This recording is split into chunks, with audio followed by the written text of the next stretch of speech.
What's up? What's up? What's up? How's it going, Hello. everybody? Hello, we're back. Hello, everyone. We have another special guest this week with his extra HD camera, super high quality, especially with that dramatic intro. That was our first time using like a dramatic intro like that, Nice the effect. countdown. Yeah, that we gotta use that more. We gotta spatialify it probably. I don't know, like do it like in a spatial space, giant countdown timer. We've already learned how to make a timer right in spatial. We know how to make that big and put that in a space and do like a crazy environment. I think that would be that idea. If anyone wants to build that out there, we can incorporate it into our live streams. It'll be super cool to incorporate some community stuff into the live stream. I think that would be dope. But yeah, how's it going, guys? Happy Tuesday. Almost end of July. It's going great. Very well. Very, very well. Excited to hear from Reno today. How you doing, Reno? I'm good, thank you. Doing well. Yeah, pretty busy day today. Lots of things going on. So it's been interesting. Yeah, that's awesome. Thanks for joining us. It's awesome to have you on here. I know today we're going to talk about prototyping and basically putting together the concepts for your game and what it looks like to conceptualize and prototype a game and go through that whole process. And Renaud, you've been building all kinds of games for, I don't know, a long time. Games, 3D, experiences, arts. Like you've had the Bozos, and now it's Infinity as your project you've been working on, and you're also, that's what you do in your personal projects, but you've also been a part of the spatial team for, like a year and a half, maybe 2 years almost now. I mean, you've been on the spatial team like a good amount of time, and have been. I mean, I don't want to do the whole intro for you, but like, I guess tell everybody like who you are for those who don't know you, who don't know Bozo or Infinity World. Sure. So I'm Renaud. I'm French, obviously. I live in Brooklyn, where I work with Spatial at the moment, and it's been a great experience. Actually, launching my first NFT was with Spatial, the Bozo Island, which was really fun to work on, and being invited to take part of like building a metaverse, I guess. And I basically, so I'm an artist, I'm a designer, and a creative director. I work basically in those fields. Mostly I come from advertising, and I used to create digital experiences, like kind of when Flash was a thing 10 years ago. It's kind of like the ancestor of spatial, I guess.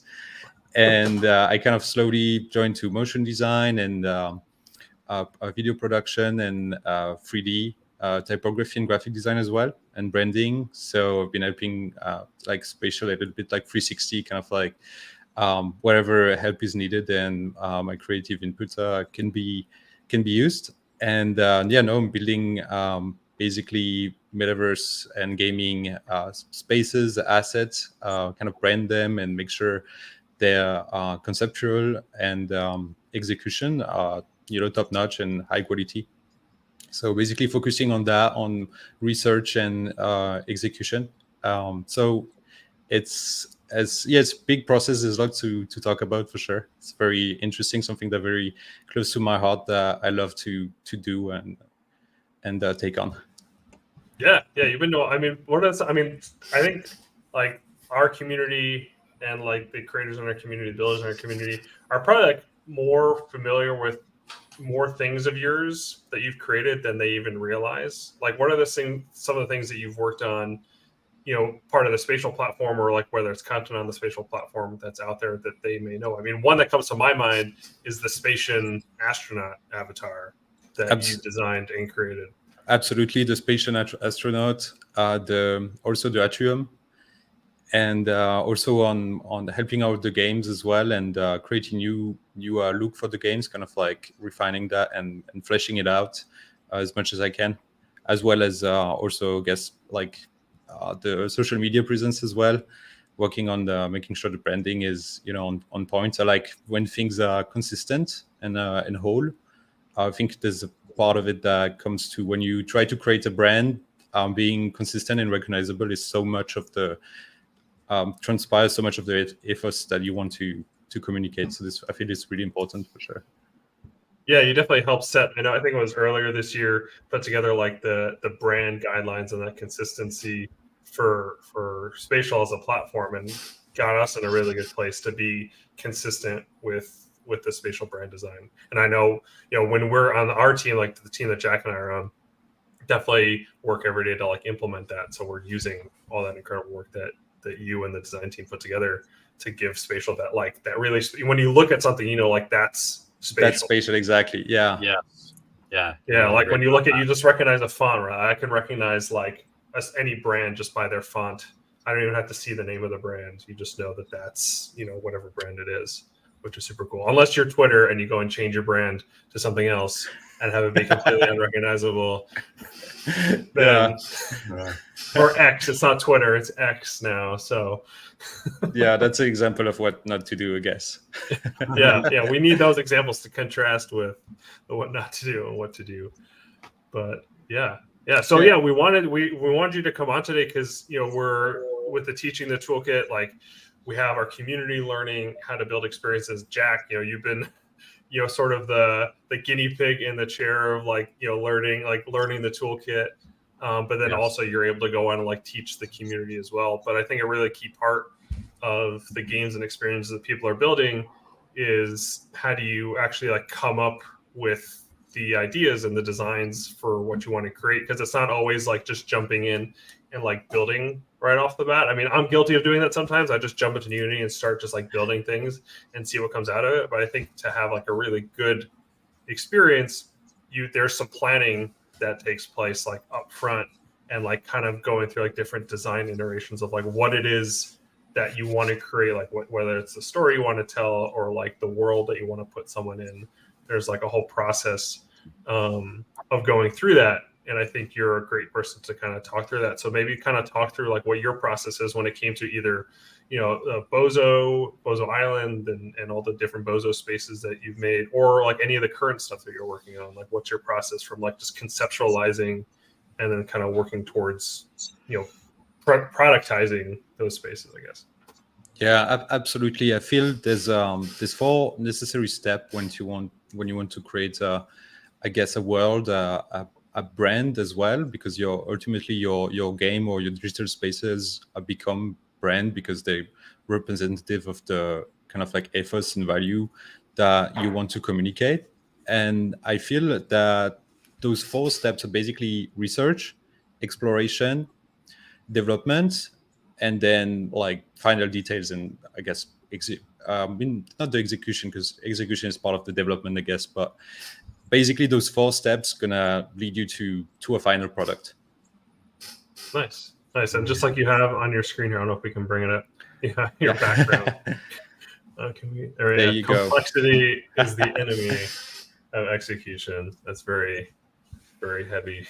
I actually put that recently. I went on a little like a change there. Basically, I decided to rebrand my project Bozo because I wanted something a little bit like that could go a little bit deeper than just being Bozo and funny. It seems like it lacked depth, so I wanted to do something with more depth, which is kind of like part of my effort to refine my brand and bring something that's a little bit more mature now that I basically experimented. Like the Bozo for me, which I basically spent 2 years working on, and I mostly research and explore and develop some things, some tools, for example, to generate them and so on. That's like actually something that's not on Spatial because it's with the GLTF format, which is used for the NFTs. So this kind of like there's always like your ID and then the execution, and that bridge between is that path of like trying to get somewhere is ultimately going to lead you somewhere else, I guess.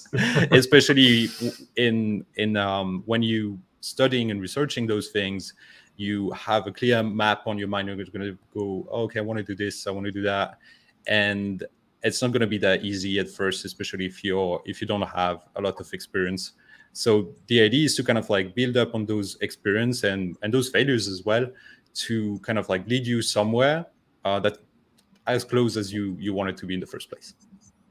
Yeah, I like that. I'm curious, what was like some of the first things or reasons that ever got you into design and just art in general? Like, oh, I guess like I always loved drawing. Like I remember like drawing as a kid a lot, and I went on and studied applied art because I wanted to become an architect or a designer.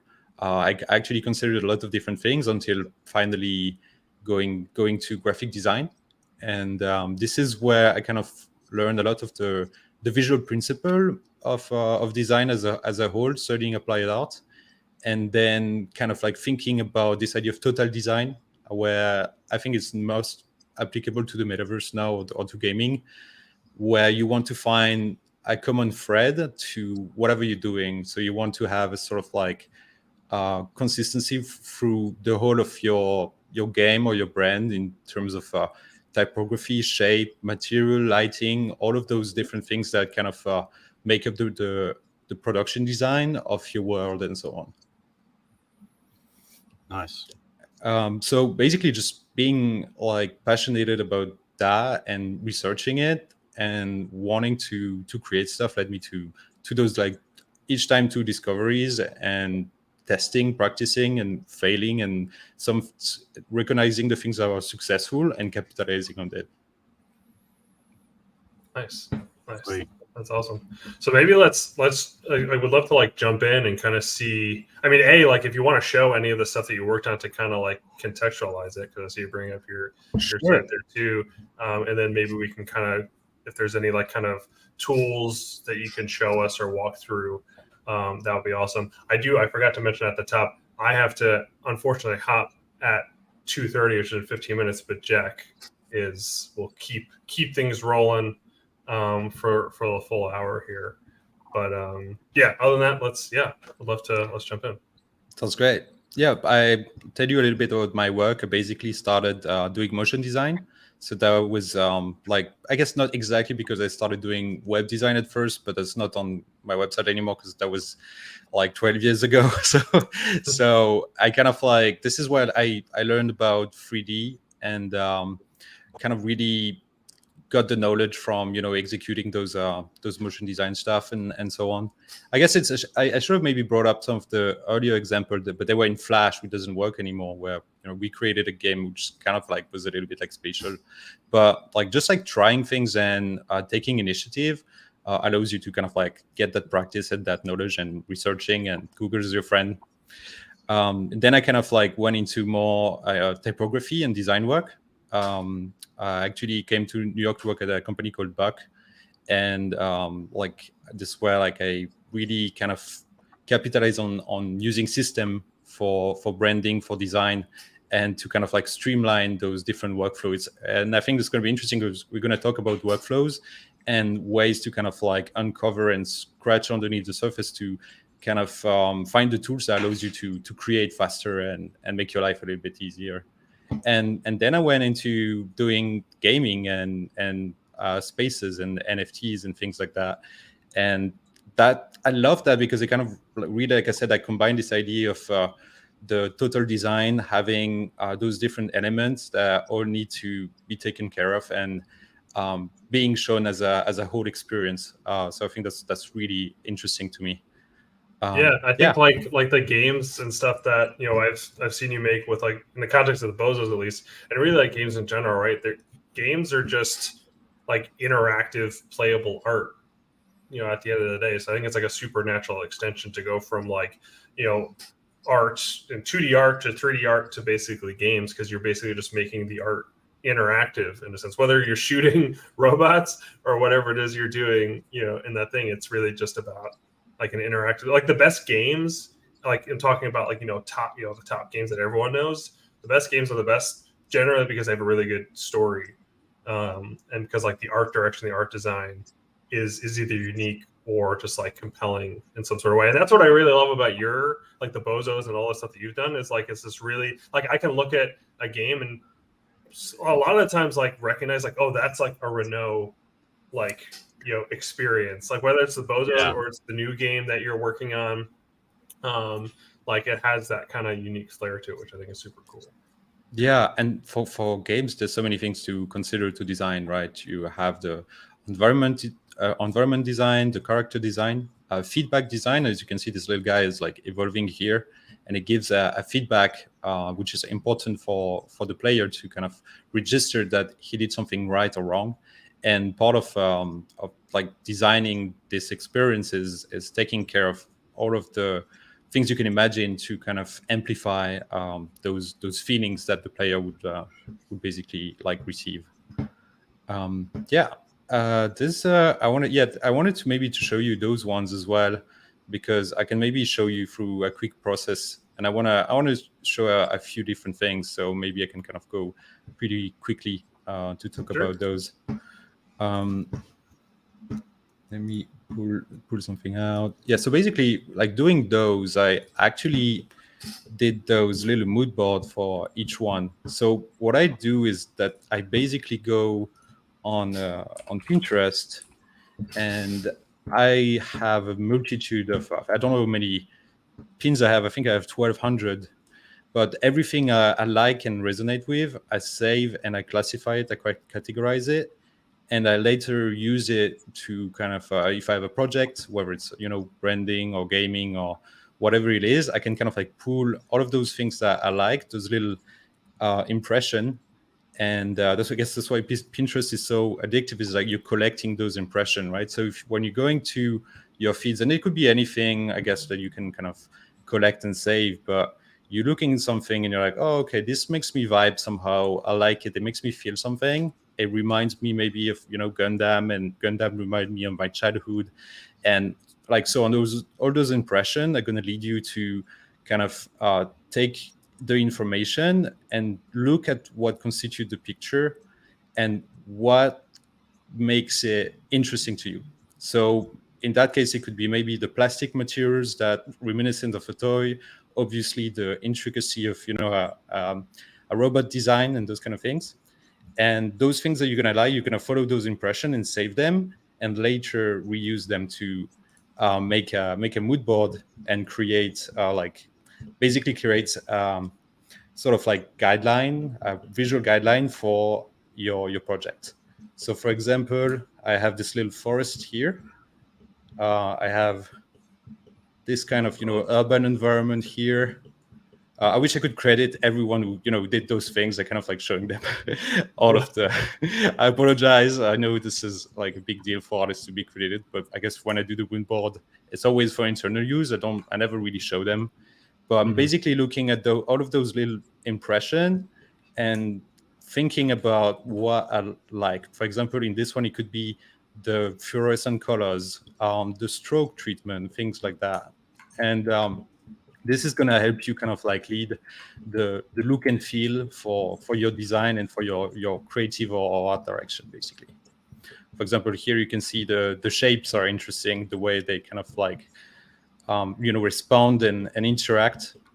So when you kind of continue to study images and understand how they're made, you can then kind of use and take on those principles, extract them, and then make it your own. So you're not copying, you're actually extracting, like being inspired by what someone else has created and creating something new out of it. And awesome. This is how I've made I guess, there you go. Here also requires having an obscene number of applications open on your computer at once. Yeah. I'm fortunate to have a good computer to help me for 3D. It's definitely. So you can see here this little like Bozo town and how it's created, basically. Okay, maybe I can maximize this. Oh, there you go. So that's the kind of like those different results, right? And I'm going to talk a little bit about how the parts are made. For example, for this one, it's basically I have this like little system that I use to make the Bozo Island, which is I don't know where it is, the Bozo Island. Maybe we can. Maybe I actually have it on the thing. It's in here. I need to bounce some time between I have lots of tabs open, so I apologize. We'll do a separate stream on how you do tab management and keep it all straight. Yes. So this is the Bozo Island right here. You can see. So yeah, this is kind of like how I go about it. Is I collect all of those, I gather a bunch of impressions, and then I start to draw something out of it really quickly. I make just a sketch, and basically I made this little system to allow me to like architecture the island and other things, and I basically just combine them and design them, kind of like on with Cinema 4D, which I've been using for 12 years. Sorry for Blender users. But yeah, basically I make this system, and then I just kind of like follow a sort of flow and come up with it. And then obviously there's the lighting and the texturing, and yeah, this is kind of like how I make these kind of things. And for the Bozo Town, for example, I've used I actually, hold on, let me check which software I use, because I don't remember now, because I used Medium now, but before I used to use another one. And to create those little trees, I have it right there. So you're actually doing it in VR?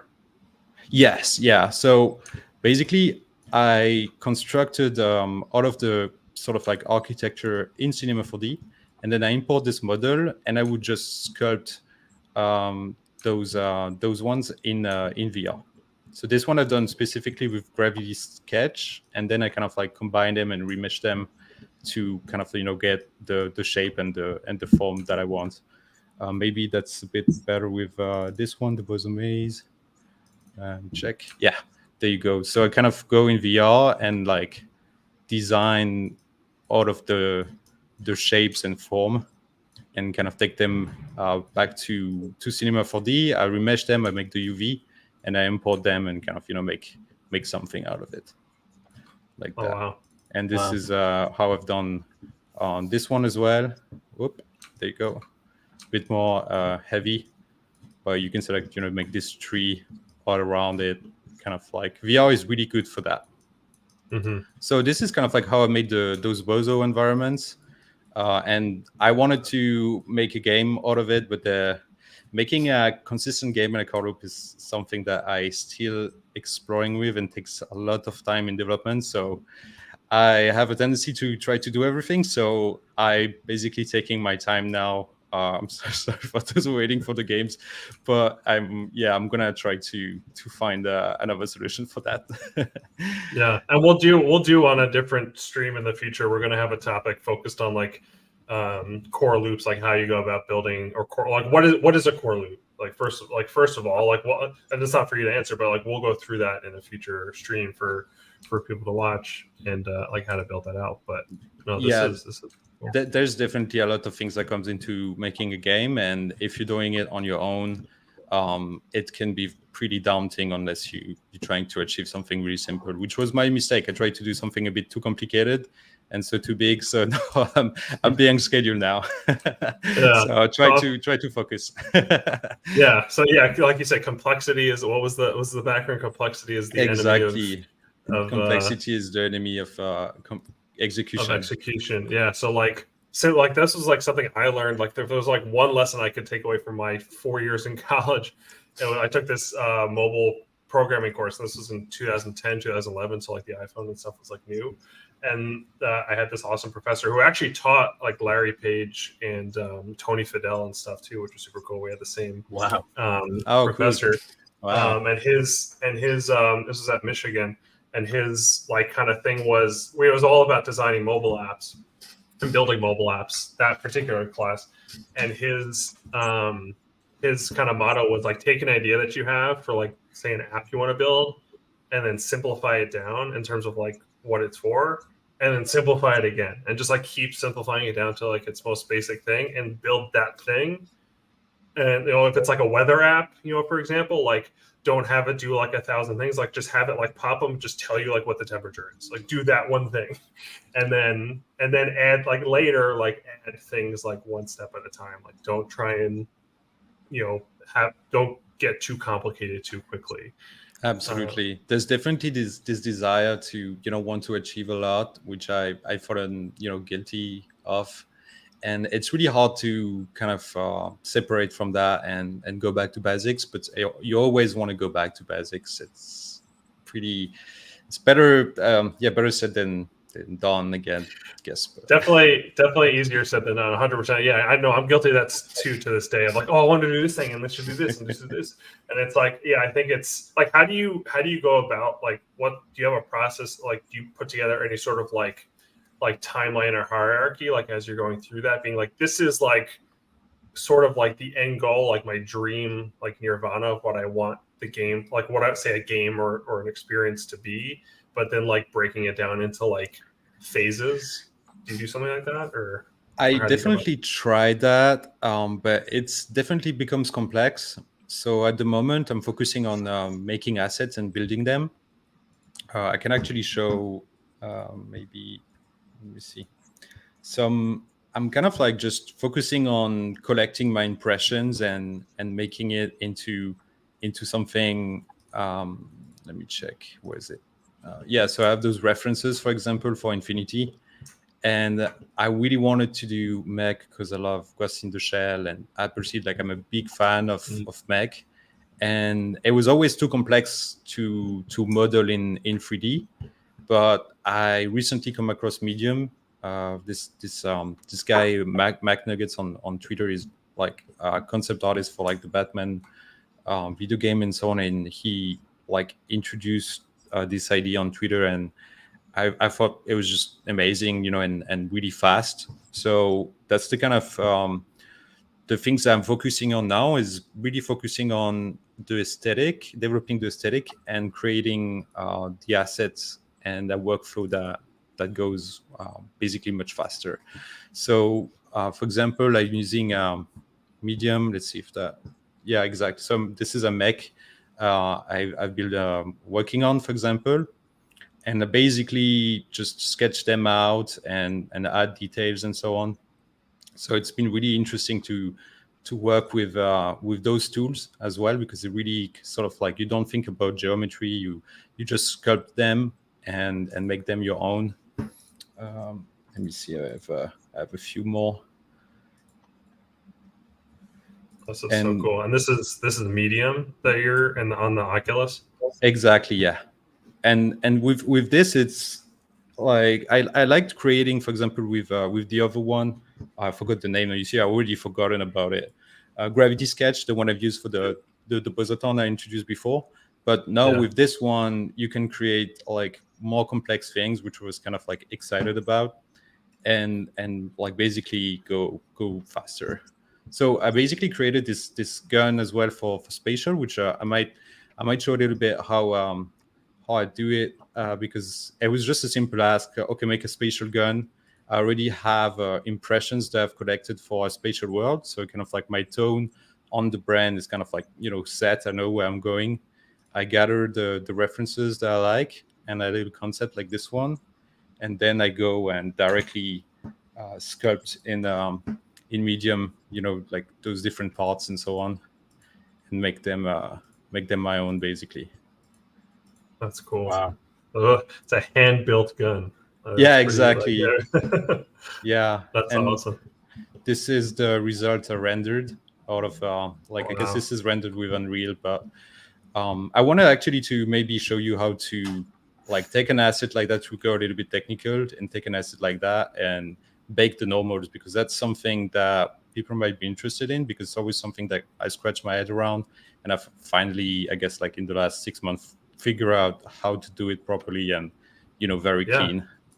Yeah, if we want to like take like, before we get into that, just kind of like, I guess, like for people that might be joining now, or to kind of recap. So like if we kind of overview of your general process is right, starting with like Pinterest, exactly, getting ideas, research, collecting research, impression, and gathering those impression into something consistent, and then exploring. So I guess like I went straight to, I guess, developing here, because the ask was pretty simple, but I could have done a few options and kind of like choose from there.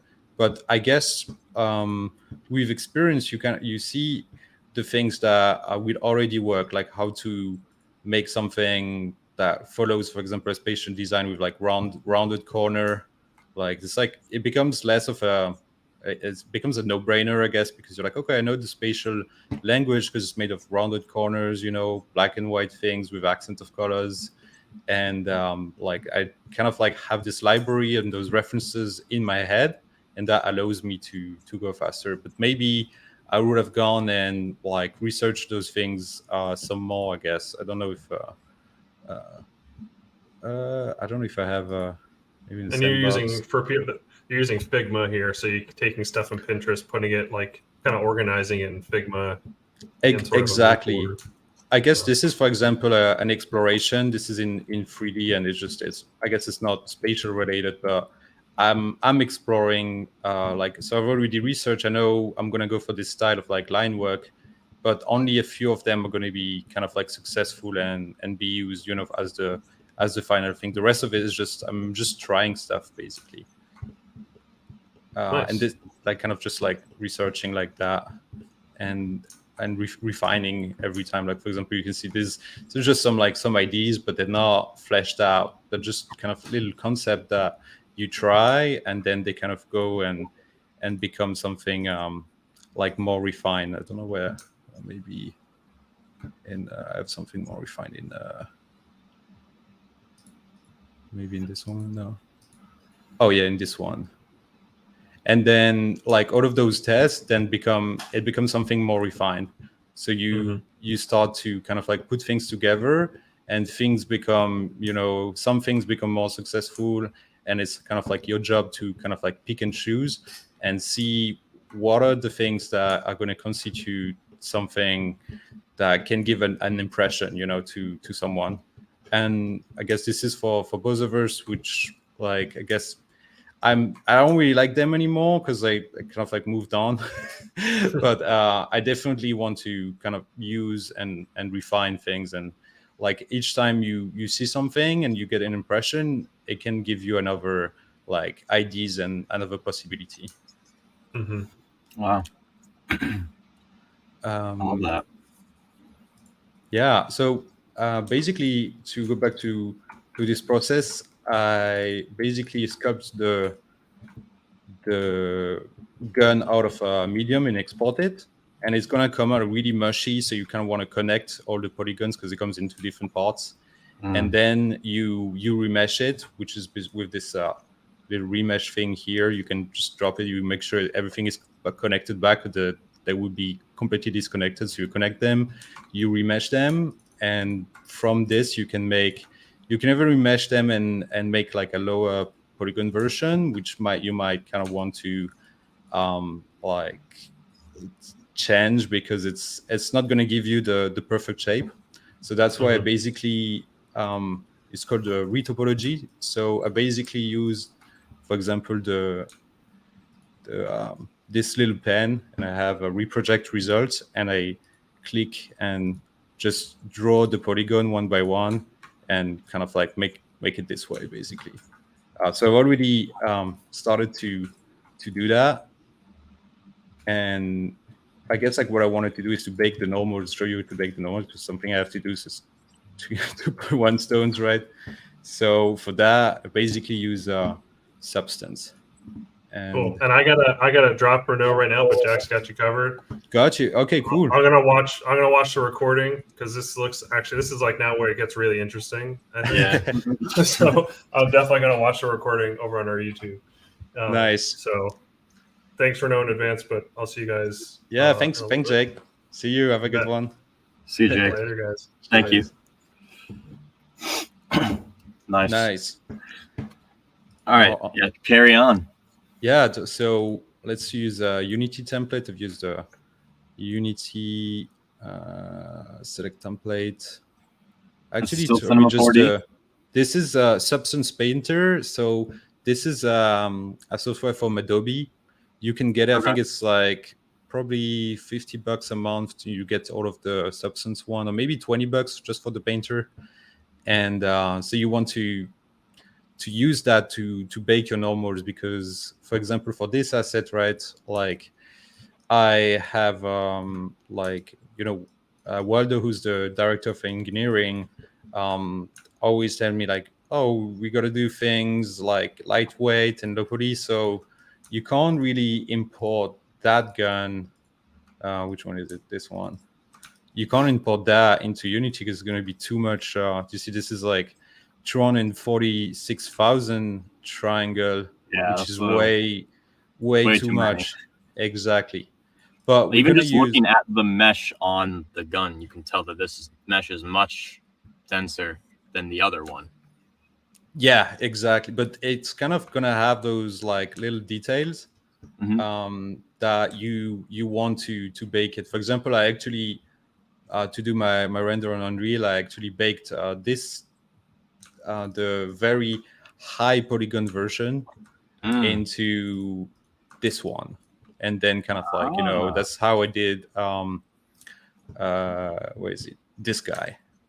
So what you see is the version with 200,000 polygons, which is fine to run, I guess, in a browser, but only if it was the only object in the screen, you could have it.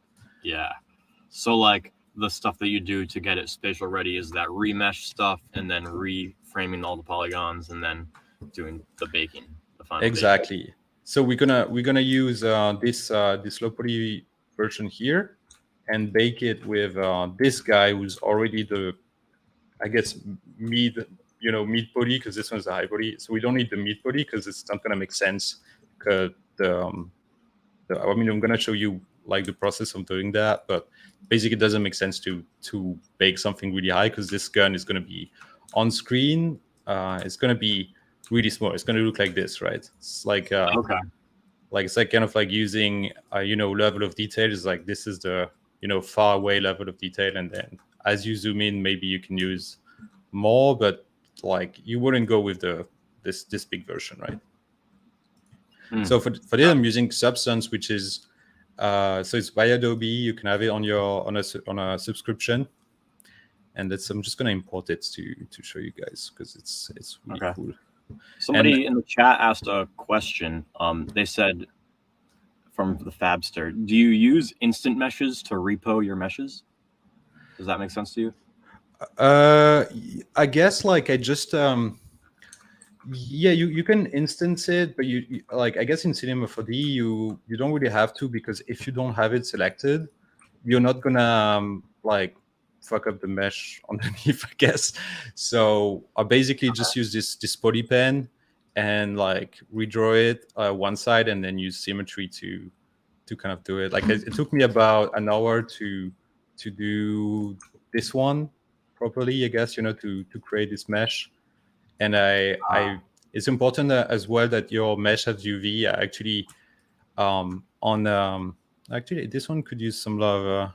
I'm not sure. Like I just usually use the packed automatic UV, and like, oh, there you go. Yeah, and connect it this way. If you want to do your UV like cleaner, that's fine. But with Substance, basically, you don't really need to have really clean. I mean, you want your UV to be clean and like I don't know why when you say UV, I think that means ultraviolet. Is that what it means? Oh no. So UV is basically, okay, it's good that you asked this question, because each polygon is then kind of like mapped out on this like 2D picture, right? Yep. So basically UV is like this XY XY position of all of the polygon. So it gives this polygon this XY value for each one, and it makes this little map, of like, okay, this is where this polygon is, and then this is, for example, if I write, Jack is the best here on the gun or something, or like Jack property, then you're gonna have it like written like right here. So it's like a map basically. Gotcha. So you kind of like wrap them, and I guess like you can make them a little bit cleaner if you want to. This is not a tutorial about UV, because UV is also kind of boring. But it's important. I mean, it's important that like they look just flat, and then all of the other things you can kind of like cheat with Substance using what's called a triplanar, which basically is like XYZ, and just project a texture and blend it like as a sort of like a cube map onto your object. So you're kind of like cheating in that way with Substance. Okay. But it's basically powerful to make those normals. I'm gonna show you because it gives a lot of more information. You're taking this and giving it a lot more information once you bake it. Okay. So those are all the UV. I'm gonna export it again because I missed a polygon. I don't know if you saw it was really big. So I'm just gonna export it again into gun poly. I always export in FBX. Okay, let's go. And nope. Okay, exporting. Good. The reason for that is because that's compatible with Unity, right? Yeah, like FBX is the most versatile one. It's the one I feel like you honestly should use. You don't want to use OBJ or other things like that. Yeah, like there's different format, but FBX is more versatile because you can easily export characters and have them like have different skin mesh and stuff. So it's pretty versatile for that. Cool. Very nice. So yeah, and I guess for example, for when you, if I allow myself to go back to like, you know, when you're sculpting the gun, for example, that's basically called VDB, and VDB is basically kind of like, think of like it's like a voxel, and it basically automatically kind of wrap polygons around it, and this is what you get. This is what you kind of like allows you to basically it deletes, you know, those little voxel like those position. Yeah. And then once you kind of like remesh it, like it gives you something cleaner, like like the, you know, one we saw is more of like a grid. And then like the low poly version, you kind of want to strip that down as much as you can. Wow. This media map looks like it's extremely like powerful. I'm gonna have to try that out one day in VR because it makes me feel like I could design stuff easily in VR. It looks so intuitive. Yeah, it's pretty fun. Like once you like, there's no secret. Like you basically want to like look at like all the functionality and how it's done, and then this is how you learn it. So you just watch the tutorial and like basically take on the information, try it yourself, rewatch it if you need to, and like, yeah, this is just how you acquire the technical knowledge to just like have like a good standard of execution, I guess. Nice. So you want, you know, you want your geometry to be clean, you want your UV to be clean. You can be a really good designer if you don't have like something clean. You always your work are always going to look like it's missing something. So having like that technical execution makes all the difference for sure. Yep, totally. Okay, I'm gonna bake this one. Where is it? Oh no, it's not on gaming. It's on spatial versus gun. Okay, low. I'm opening this one, and you can see I've got the high one, but actually I haven't exported the sort of you know, mid one because I don't want the ones too high. I'm gonna use this one. Let's check at the polygon. Yeah, that's fine. Like it's gonna be like at this size, each kind of like square is basically gonna be pixel, so that's gonna be fine. So okay, so we export this as a FBX as well, and we're gonna call it gun med. And I tried to do so what we're gonna do is the normal map, and like I always had issue to kind of like get that properly because I didn't have the right tool to use it. But I know now like Substance is the one thing you should use for your normal. You can try maybe with Blender as well, but Substance gonna take in more information, so I actually think it's better personally. Okay. So what is a normal map? Let's bake it first, and we're gonna find out. Okay. Yeah, let's see what a normal map is. Okay, so I'm opening this this gun right here.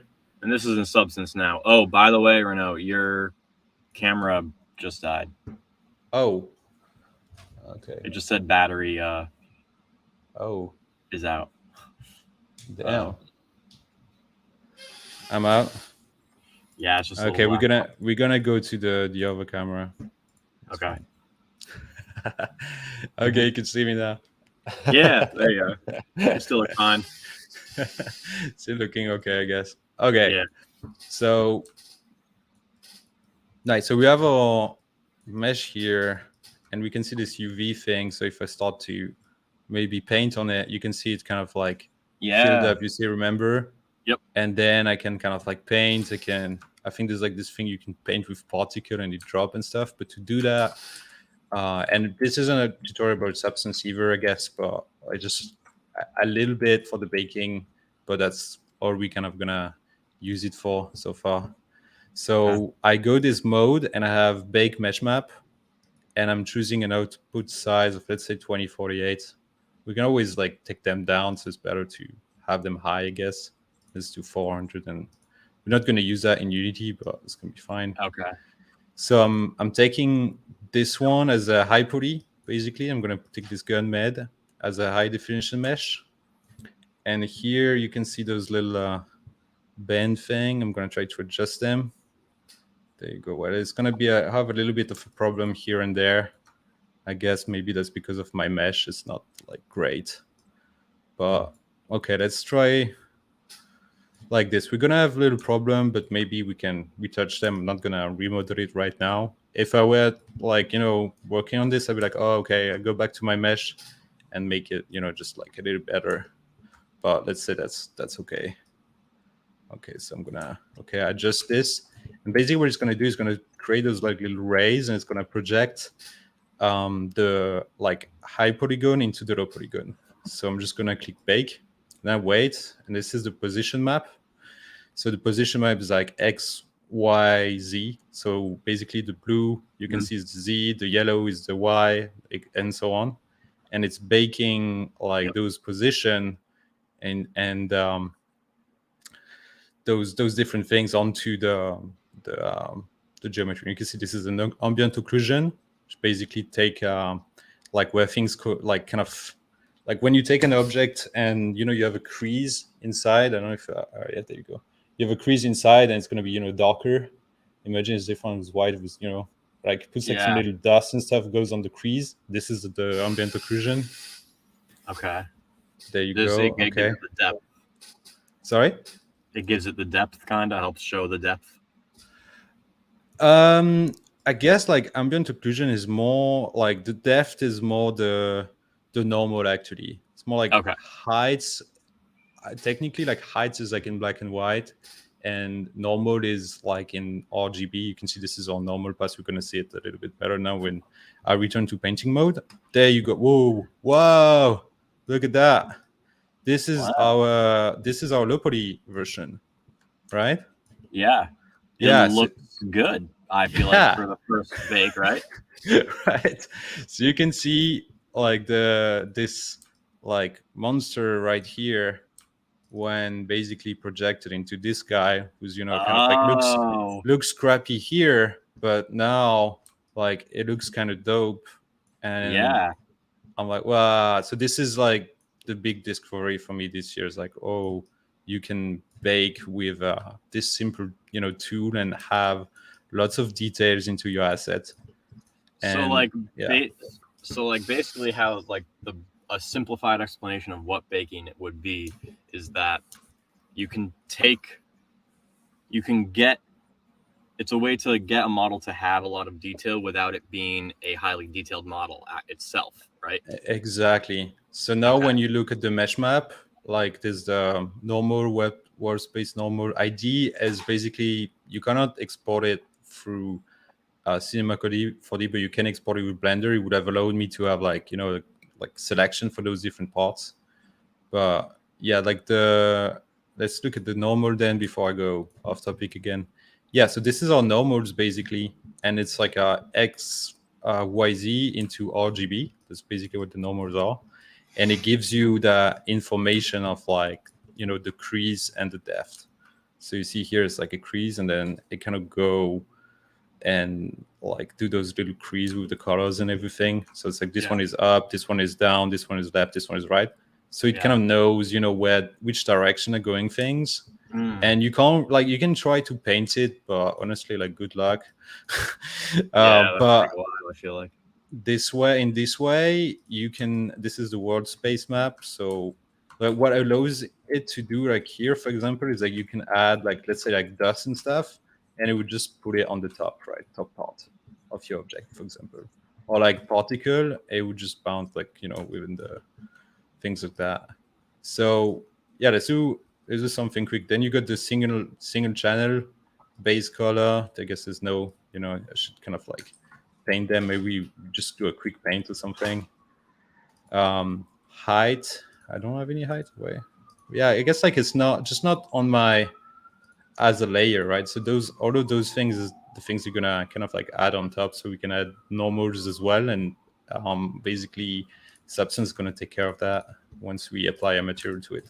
Let's apply a material. So I like to use the smart material, which like it's like what the name is. You just like drop it and then boom, you have like yeah, it's pretty nuts. Like you just go and it's made of wood. Oh wow, that's so easy. I would have a lot of fun playing with this. I'd be like trying every different material, seeing what it looks like. Right. Yeah. Let's create a mask quickly so I can just do.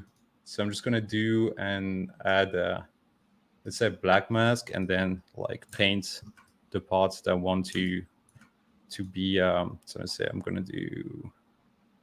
Where is the flow? Where's the hardness? Hardness. Kind of want something to paint a little bit more. I'm just gonna change my brush here real quick. There you go.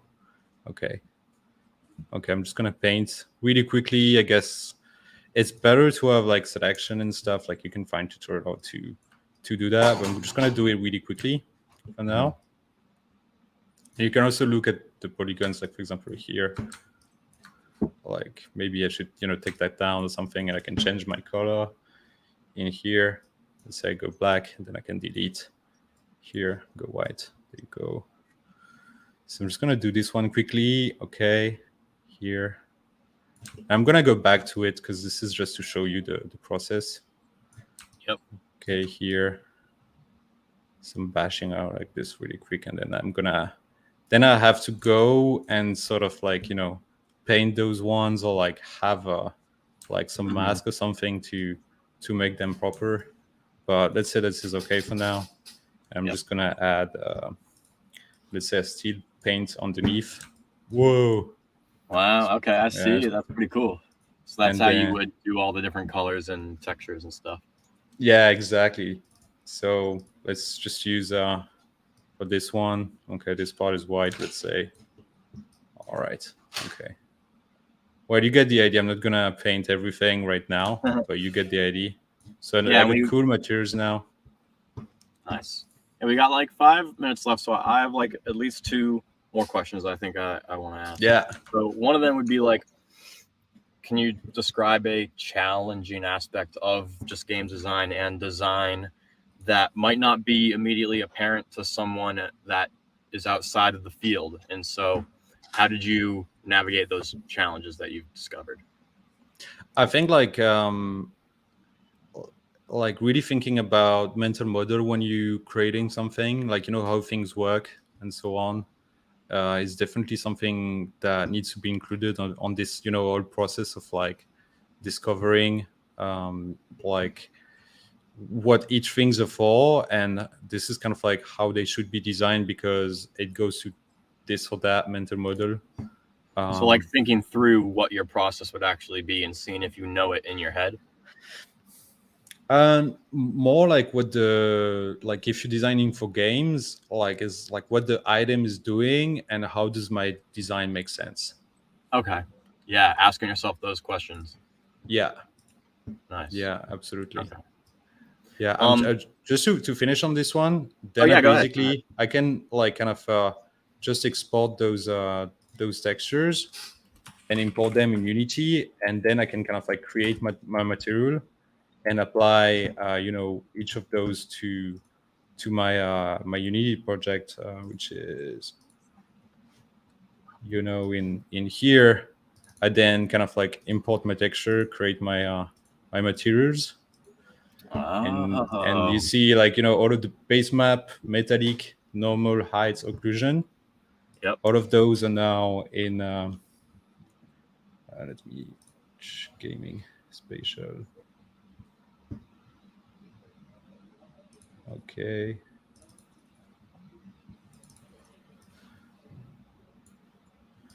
All of those maps are now in here, right? So I can apply, if I do this real quick, show you, it takes 1 minute. Let's see. Okay. Yeah, this is like the final part, putting it together in Unity. So yeah, that's the important part to show. Yeah, I guess like let's do it real quick. Okay, I'm gonna keep this one here with using the lock, and I just put the gun on my normals. And I guess I need the correct one. Yeah, basically you just drop it in here. I don't know why this one isn't showing up now. I think it's because it doesn't have the right gun on it. But it's basically how you do it. You just like put this this one where it should be. Gun low.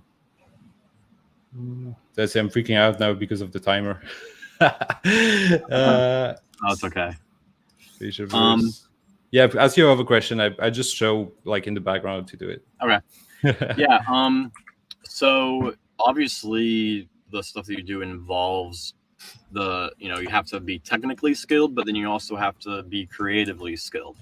How have you, like, throughout your career been able to develop both your technical skills and your creative skills? Obviously some of that just like comes naturally. But like, have there been any resources, or what advice would you give to people that want to improve their technical and creative skills so that they can work together and be technically creative?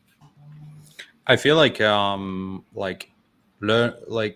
watching tutorial is great, but it's also great if you kind of like try to do something and figure it out as you go. You kind of like want to try the different strategic approach and find what works for you, and that kind of like ultimately kind of like shows you which are the different area you can kind of like work in. If you maybe you prefer to do concept art and you don't care about doing 3D, maybe you just want to do 3D and you just want to have people do dope concept art for you and then do all of the modeling and all of that and be and like the best at this. It's kind of like you can either choose to be specialized, how to use systems, kind of like depends of like your personality and so on. I guess for me, I like systems. I like to see things holistically. So I like being like an expert in a field rather than on a specific things. But it's kind of you kind of like choose as you discover more things about yourself, I guess. That makes sense. Does that satisfy your answer? Yeah, absolutely. No, that's a great answer. Thank you. Thank you for like all the stuff that you've learned. I see you kind of got this working, it looks like, a little better. Yeah, it's kind of like in it, you probably want to have like a roughness map, but you need to create a custom shader for that, which like with the shader graph, which there are also tutorial about. But you can see here, we can see our normals. It looks pretty good, as we kind of like pan around it. You can see those little details here. Kind of, it puts basically more detail and make it look like it's kind of like higher poly. It's obviously pretty rough because it's not, we haven't give it some love. Yeah, this is kind of like how you bake. So you can do that with clothes, with cars, and with environments as well. If you're doing a wall or something like that. So, and this all came from your process of going through, finding your inspirations, collecting that, putting it all together, and then we end up here. Exactly. So now in the development phase, and then after that, I'm gonna go and put some details and things like that, like kind of finalizing. It's like research, exploration, development, and then details. Nice. Yeah, that's amazing. I think so many people are gonna be able to take so much away from this stream today and everything that you kind of talked about. You talked about so many different things, from just the ideation and concepting phase all the way through how you actually kind of strategize how you build stuff, and then actually getting into some nitty-gritty important aspects of building in 3D that are valuable to people. So Jake and I, on behalf of Jake and myself, we're very glad that you were able to join. And this will not be the last time we hopefully have you on the stream. Nice. Thank you so much, guys. I hope it helped some people to find out how to go around those things, because it's a journey for sure. It sure is. Well, we're all lucky to have you being a part of this journey with us. So thank you. Cool. To everybody Thank you else, so much, Jack. Yeah, to everybody watching, we will be back next week, 2 p.m. with another stream featuring another special guest. So be sure to tune in then. You'll be able to watch this replay on YouTube if you didn't sit through the whole thing. So we appreciate you all that tuned in. And peace out. Take care. I'll see you around, Renaud. Thank you, Jack. Have a good one.